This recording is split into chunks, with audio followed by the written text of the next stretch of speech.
en direct de la Paris Infra Week 2024. J'ai le plaisir d'être en compagnie de Jean Ben Saïd, directeur de Fininfra au sein de la Direction Générale du Trésor. Jean, bonjour. Bonjour. Alors, vous venez de sortir de la conférence inaugurale. Peut-être déjà pour commencer, est-ce que vous pouvez nous présenter le périmètre d'action de Fininfra?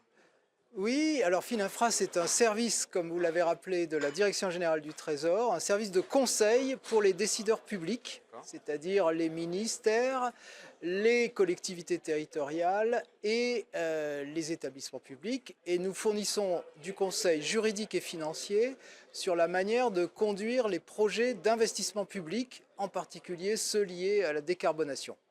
D'accord. Donc vous avez un point de vue assez précis sur les défis du secteur. Justement, quels sont les obstacles que rencontrent les acteurs des infrastructures et comment vous contribuez à les aider à les lever?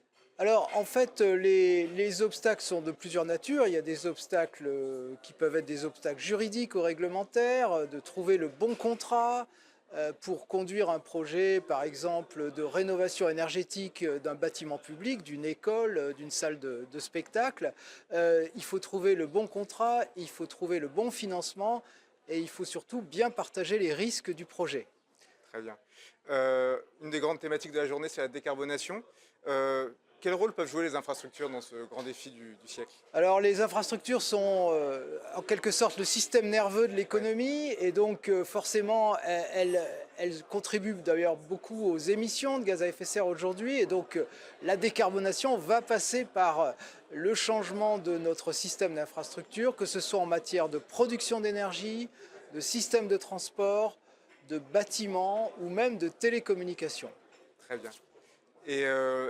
Chez Fininfra, est-ce que vous mettez en place des dispositifs spécifiques justement dans ce sens? Alors, notre métier consiste justement à faciliter les investissements liés à la décarbonation dans les infrastructures, donc y compris en modifiant parfois la loi. On a institué par exemple en 2023 un nouveau contrat de la commande publique pour permettre à des collectivités, à des ministères de faire des opérations très ambitieuses de rénovation énergétique de leurs bâtiments en faisant appel à des entreprises privées, à du capital privé. C'est-à-dire il s'agit non seulement de faire concevoir, réaliser les travaux, mais aussi les financer par des acteurs privés.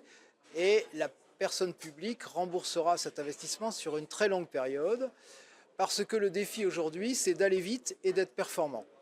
Très bien. Écoutez, je crois que vous retournez en conférence, donc on va vous libérer. Merci beaucoup Jean d'être passé nous voir. Merci beaucoup, bonne journée.